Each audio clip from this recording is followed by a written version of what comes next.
지난주 우리는 예수님께서 대제사장들과 장로들에게 잡히시는 것을 보았습니다. 그들은 예수님을 죽이기 위해 불의한 재판을 열고 누명을 씌우고 이내 구타하기 시작했죠. 죄가 구체적으로 증명되지도 드러나지도 않았는데 판결이 내려지자마자 예수님을 때리기 시작합니다. 심지어 군인들은 침뱉고 조롱하고 누가 때렸는지 맞춰보라고까지 하죠. 예수님은 그 모든 수치와 수모를 아무 말 없이 감당하십니다. 그럴 만한 죄가 있거나 형벌을 받아야 되기 때문이 아니라 우리를 구원하기 위해 십자가에 달려 죽기 위함이었고 우리를 위로하기 위해 우리와 같이 고난과 조롱과 순환을 당하신 것이죠. 최근에 슬기로운 의사생활이라는 드라마를 보고 있는데 그 드라마는 의사들의 이야기입니다. 근데 위로를 주제로 하는 에피소드가 굉장히 많은데 한 번은 한 의사가 본인이 아픈 거예요. 본인이 만져보니까. 그래서 진료를 받으러 갑니다. 다른 병원에. 근데 그러면서 진료를 기다리면서 이런 말을 해요. 환자가 의사를 기다릴 때 기분이 이렇겠구나. 의사가 이런 말을 할 때 환자는 힘이 나겠구나. 본인이 환자가 되어 보니까 환자의 마음을 알겠고 환자를 어떻게 대해야 되는지 깨닫게 된다라는 말이 나옵니다. 예수님이 고난을 당하는 이유도 이것과 마찬가지입니다. 완벽한 인간이 되셔서 우리가 이 땅에 사는 고난을 다 겪으시고 우리를 위로한다. 내가 너의 아픔을 안다. 말하기 위한 것입니다. 누가 위로를 할 수 있는가? 인생을 경험한 사람이 위로할 수 있는 거예요. 우리나라 스포츠 종목 중에 우리나라뿐만 아니라 전 세계적으로 어떤 감독이 성공을 하는가? 슈퍼스타 출신의 감독보다 선수 때 무명이었던 그 출신 감독들이 감독을 훨씬 더 잘한다라는 거예요. 우리나라도 그런 게 많아요. 작년에 여자 배구에서 모든 대회 3개 대회를 다 우승한 GS 칼텍스의 감독도 선수 생활을 제대로 못했던 감독이에요. 근데 왜 그런가 했더니 이 슈퍼스타 출신 감독들은 못하는 선수들을 이해를 잘 못한대요. 그걸 왜 못하냐? 그걸 왜 못 넣냐? 그걸 왜 못 치냐? 본인들은 너무 쉽게 했기 때문에. 그러니까 왜 안 되는지 그 마음도 잘 모르고 그냥 답답하기만 한 거예요. 그러나 선수 생활을 제대로 못한 감독들은 안 되는 선수들의 마음을 알아요. 안 되는 이유도 알고 기술적인 것뿐만 아니라 그 심리도 알고 있기 때문에 그들을 잘 위로할 수 있다는 것이죠. 우리 예수님도 마찬가지입니다. 그분이 왕이셔야 됐지만 왕이 아니라 종의 모습으로 오신 이유는 무엇인가? 성경을 보면 예수님은 절대 쉽게 말하지 않으세요. 사람에게. 답을 다 알고 답을 주고 계시고 답을 만들 수 있는 분이지만 사람들에게 먼저 질문하시고 그들의 이야기를 들으시고 위로하시는, 우리를 채근하거나 부끄러워하지 않으시는, 우리를 사랑하는 주님이 여러분의 예수님인 줄 믿습니다. 그래서 날마다 실패하고 수고하고 무거운 짐을 지는 우리에게 내게 와라, 내가 너희를 쉬게 하겠다 말씀하시는 예수님이세요. 그래서 고난도 당하십니다. 그렇게 고난을 당하실 때 오늘 본문의 일이 일어납니다. 우리 69절을 한번 읽어봅시다. 시작. 베드로가 바깥들에 앉았더니 한 여종이 나와 이르되 너도 갈릴리 사람 예수와 함께 있었도다 하거늘. 예수님이 군인들에게 맞고 있을 때 베드로는 적당한 거리를 떨어져 있었죠. 지난주에 봤지만 이 적당한 거리는 기회를 봐서 예수님을 구하려는 적당한 거리가 아니라 기회를 봐서 예수님을 떠나려는 거리예요. 아마 숨죽이고 어떻게 할까 머리에 계획을 세우며 은밀하게 있었을 겁니다. 근데 그때 한 여종이 나와요. 이 여종이 원문을 보면 어린 여종이에요. 사람들 모여 있는데 어린 중학생, 고등학생 정도 되는 여종이 나온 거예요. 그리고 베드로에게 말합니다. 당신도 갈릴리 사람 예수와 함께 있지 않았느냐. 우리 성경을 보면 베드로에게만 와서 살짝 말한 것 같지만 그렇지 않아요. 원문을 보면 이 여종이 모든 사람을 집중시키면서 말하는 거예요. 본문에 보면 나와 이르되라는 것은 무리 가운데 이 여인이 탁 나오는 거예요. 그러니까 사람들이 그 여종을 다 쳐다봤죠. 그리고 베드로에게 말하는 거예요. 너도 갈릴리 사람 예수와 함께 있는 걸 내가 봤다. 베드로가 누구요? 나요? 라고 말도 못할 정도로 가리키면서 얘기하는 거예요. 우리 학교 때 보면 선생님이 야 너 나와 그러면은 자기인 줄 알면서도 고개 막 뒤로 돌리는 애들이 있잖아요. 그럴 틈도 안 주는 거예요. 베드로에게 정확히 지목을 하면 너 예수와 같이 있던 거 내가 봤다. 은밀히 보다가 기회 봐서 도망가려고 했는데 베드로의 모든 계획이 수포로 돌아간 것입니다. 우리가 왜 깨끗하고 거룩하게 살아야 되는가? 우리가 말 안 해도 사람들은 우리가 예수 믿는 거 다 알고 우리가 죄 짓는 것도 다 알기 때문이에요. 나만 모르고 있다고 생각하는 겁니다. 베드로는 그렇게 피할 것 없이 지목을 당합니다. 그때 나는 결코 예수님을 떠나지 않겠다라고 말했던 베드로가 어떻게 하는가? 우리 70절을 한 목소리로 읽어봅시다. 70절 시작. 베드로가 모든 사람 앞에서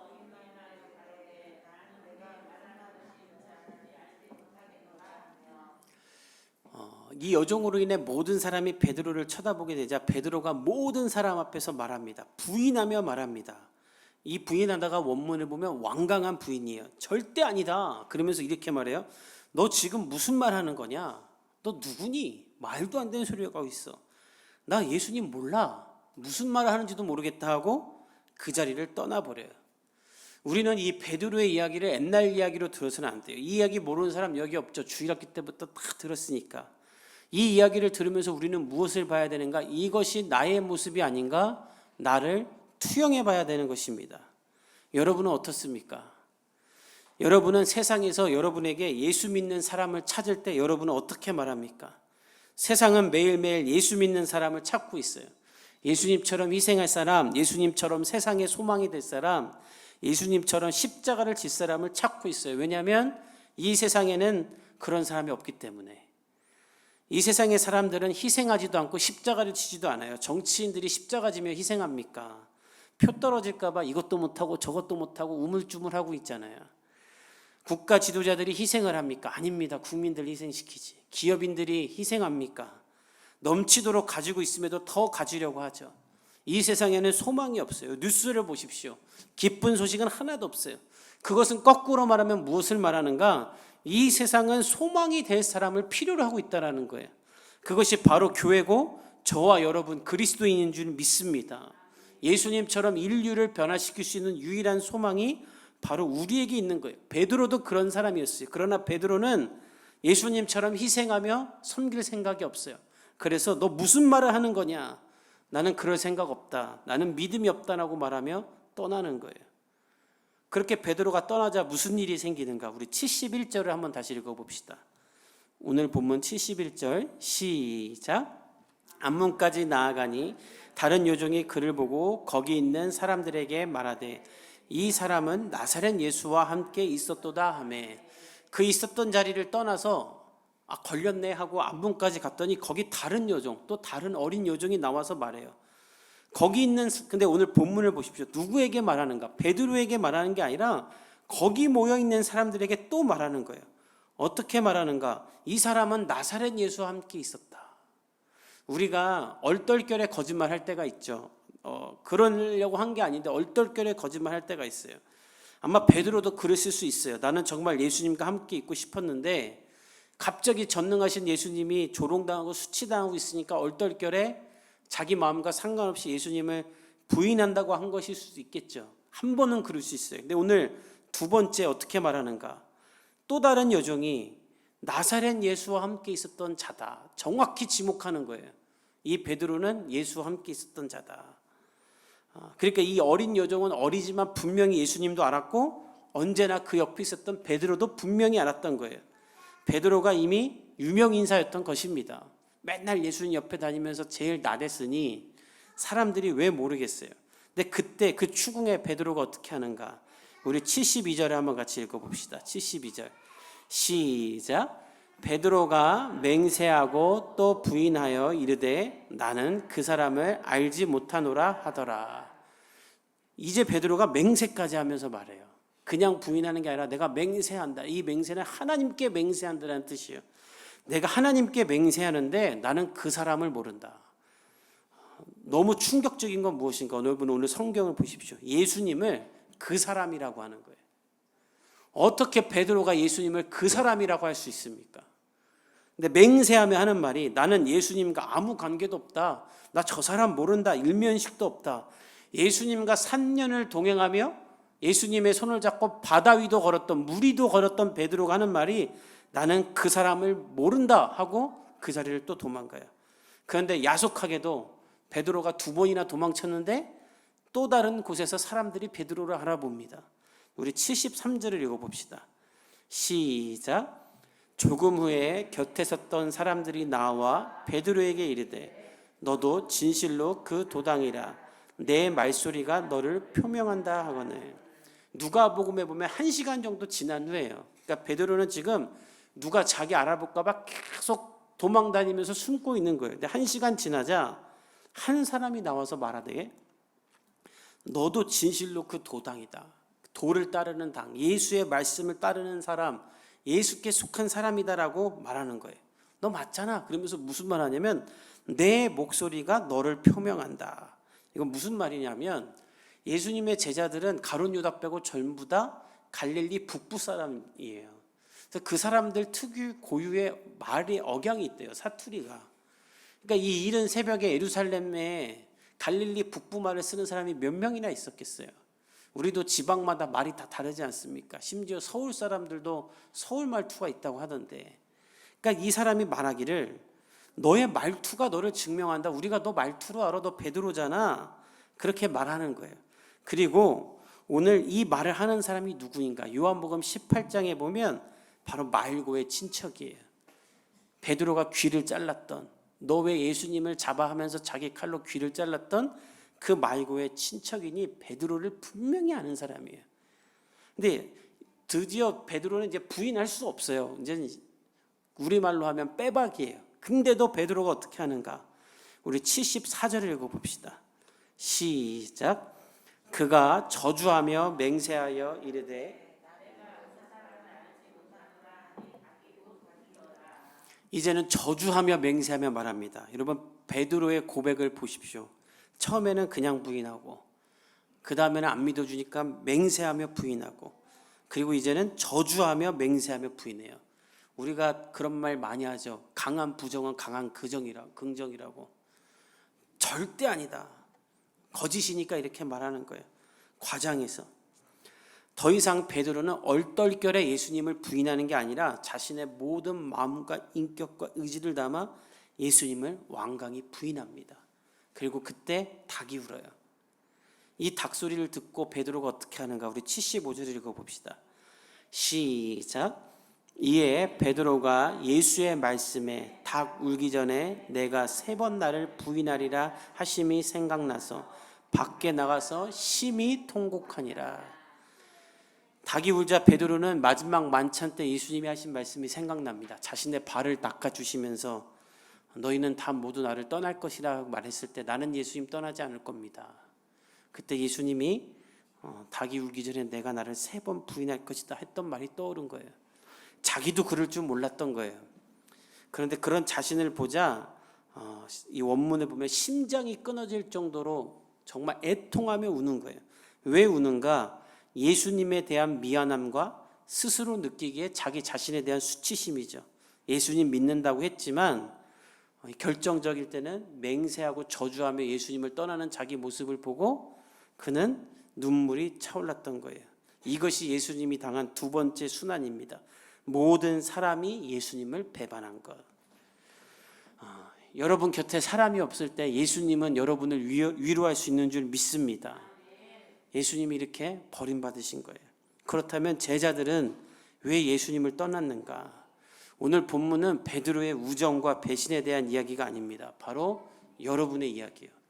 여러분은 한번 저를 다 보겠어요? 예수님을 제자로서 예수님을 정말 따라본 적이 있습니까? 카일 아이드먼 목사님이 몇 년 전에 이런 책을 썼어요. 팬인가 제자인가? 교회 다니는 사람들에게 쓴 거예요. 당신은 예수님을 좋아하는 예수님께 열광하는 팬입니까? 아니면 예수님의 가치를 따르는 제자입니까? 이분은 말해요. 수많은 사람들이 예수님께 열광했다. 죽은 사람도 살리고 병도 고치고 귀신도 쫓으니까 사람들이 구름대같이 몰린 거예요. BTS가 나타나면 여학생들이 몰리는 것처럼 몰린 거예요. 근데 그 예수가 내가 이해할 수 없는 십자가의 형벌을 지자 내가 원하는 모습이 아니자 모두가 악플러로 변해서 예수를 죽이자라고 한 거예요. 이제 더 이상 예수님이 내가 원하는 모습이 아니기 때문이죠. 제자들도 마찬가지예요. 문제는 우리도 그런 거 아니냐는 거예요. 이 카일 아이드먼 목사님이 이렇게 말하세요. 잘 들어보세요. 당신은 기독교 집안에서 태어나 못 모르고 교회를 다녔을 뿐 예수님을 따른 적이 있는가? 엄마 아빠가 시켜서 억지로 성경을 읽고 교회를 다녔는가? 심지어 어른이 된 지금도 그 압박으로 인해 교회를 다니고 있는 것은 아닌가? 교회를 가면 효도하는 거기 때문에 다니고 있지는 않은가? 줄곧 교회를 다녔다는 이유로만으로 그리스도인이라고 생각하는가? 만약 당신이 이것 중에 해당되는 게 한 개라도 있다면 당신은 예수님과의 관계를 추구한 것이 아니다. 기도도 제가 하라고 맨날 강요하니까 하고, 말씀 구절도 목사가 외우라니까 외우고, 큐티도 겨우 하고 있는가? 당신은 그리스도인이 아니라는 거예요. 그저 먹고 살기 위해, 예수로부터 어떤 도움을 얻기 위해 교회를 다니는 거예요. 언제든지 예수의 악플러가 될 준비를 하면서. 카이드만은 이런 우리에게 더 노골적으로 이런 말을 합니다. 이 시대의 그리스도인은 반채식주의자다. 예수님을 좋아해요 하지만 가난한 사람은 섬기고 싶지 않아요 라고 말하고, 교회에 다니는 것은 좋지만 내 돈은 한 푼도 낼 수 없고, 예수님을 좋아하지만 순결을 지킬 수도 없고, 예수님을 사랑하긴 하지만 100% 그리스도인도 될 수 없어요 라고 말하는 것과 같다. 우리가 그렇지 않습니까? 예수 믿고 예수님이 나한테 복 주고 내 문제가 해결되길 원하지 예수님을 따라 생각이 있는가? 내 모든 삶을 통해 예수님께 영광 돌릴 준비가 되어 있는가? 주일이 피곤한가? 여러분들을 분명히 증명해야 돼요. 우리의 착각은 무엇인가? 우리가 경건한 줄 알고, 우리가 경건의 모양이 가지고 경건의 능력이 있는 줄 알아요. 여러분, 사단이 우리에게 원하는 것은 무엇인가? 착각하지 마십시오. 사단은 우리가 교회 안 다니는 것을 원하지 않아요. 교회를 다니면서도 전혀 아무런 예수 그리스도를 향한 뜨거운 마음 없이 그저 주일날 예배만 다니면서 하나님과 세상 사이에서 늘 세상을 선택하며 실패하는 그리스도인을 만드는 거예요. 내 신앙 이 정도지, 난 믿음이 없지. 예수님께는 늘 미안하고 신앙의 상태는 늘 실패한 그런 신앙의 상태. 이것이 사단이 원하는 거예요. 베드로를 만드는 거예요. 아무 능력 없는 그리스도인을 만드는 거예요. 기독교 신앙이라는 배경에서 태어나서 유아세례 받고 주일학교도 다니고 장례도 예배로 드리고 결혼도 예배로 드리고 다 예배로 하지만 예수님은 따르는 삶은 없는 거예요. 얼마나 많은 목회자들이 이렇게 살고 있는지 아십니까? 얼마나 많은 그리스도인들이 이렇게 사는지 아십니까? 우리가 오늘 이 베드로를 보면 무엇을 깨달아야 되는가? 나는 베드로가 아닌가 돌아보는 그런 주일이 될 수 있기를 예수님의 이름으로 축복합니다. 이 카일 아이드만 목사님이 무슨 말씀하시냐면 자기 고백을 해요. 본인이 찬양할 때 사랑하는 구주 앞에 내 모든 것 드리네, 이런 찬양 있잖아요. 모두 드리네, 모두 드리네. 이 찬양할 때 찬양을 할 때는 주님께 모든 걸 드립니다라고 고백했지만 실제로 내 삶에서 하나님께 모든 걸 드렸는가? 실제로 내 삶은 일부만 드리네, 조금만 드리네 였다라는 거예요. 내 계획도 다 내려놓지 못하고 내가 하고 싶은 대로 살았다. 하나님은 내 삶의 부기장, 부조종사였고 내 삶의 조종사는 나였다라는 거예요. 우리가 다 그렇죠. 그리고 사단은 우리가 그렇게 실패한 그리스도인으로 만들길 원해요. 그러나 예수님은 우리를 포기하지 않고 당신의 제자를 만들길 원하시는 분인 줄 믿습니다. 그 예수님께 사로잡혀 예수님의 충실한 제자가 될 수 있기를 간절히 축복합니다. 그것이 어디에 나오는가? 요한복음 21장에 나와요. 베드로는 실패하고 예수님을 떠나죠. 근데 부활하신 예수님이 이 베드로를 찾아가세요. 베드로는 자괴감에 나는 이것밖에 아니었어라는 생각에 다시 어부가 돼요. 근데 그 베드로에게 예수님이 가셔서 조반을 차리시고 베드로를 부르십니다. 그리고 3번 부인했던 베드로에게 예수님이 3번 물으세요. 너 나를 사랑하느냐? 너 나 사랑했지만 너의 연약함으로 날 배반했던 거 알아라는 물음이에요. 그러니까 베드로가 대답을 못해요.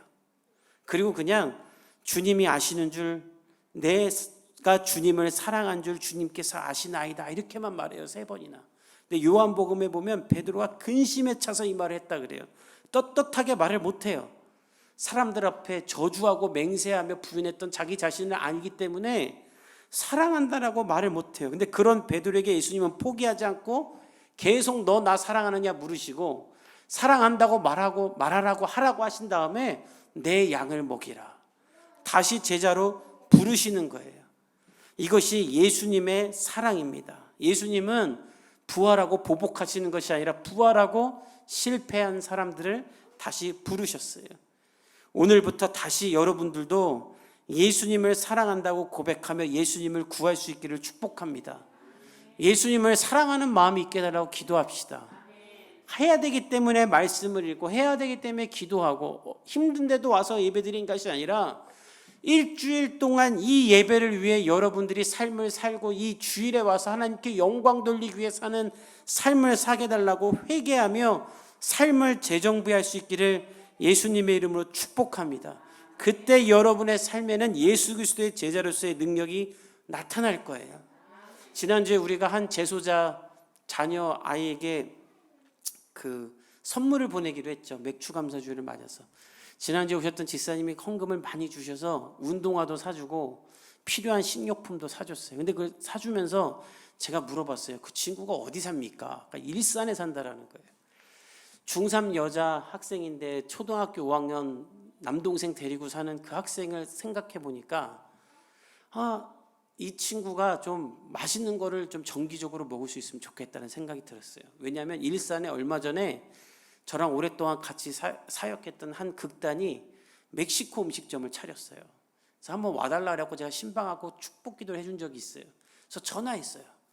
우리 교회가 이번에 이런 아이들을 돕는데 일주일에 한 번은 거기 가서 공짜로 그 타코 먹을 수 있게 좀 해줄 수 있겠느냐 했더니 목사님 안 그래도 우리가 그런 아이를 찾고 있었다고.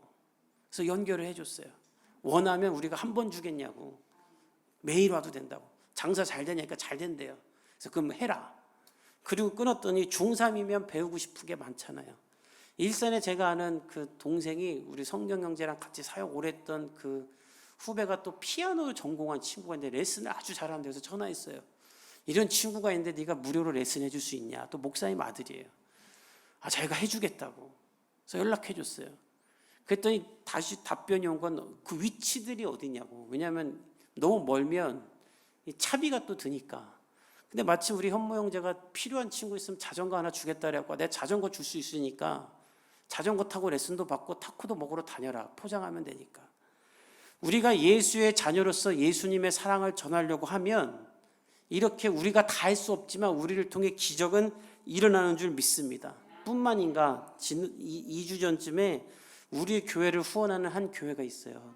장충교회라는 교회가 우리 교회를 돕는데 저는 그분들 얼굴도 본 적이 없는데 매달 저희 교회를 후원해 줬어요. 근데 그 돈을 제가 선교헌금으로 다 보냈어요.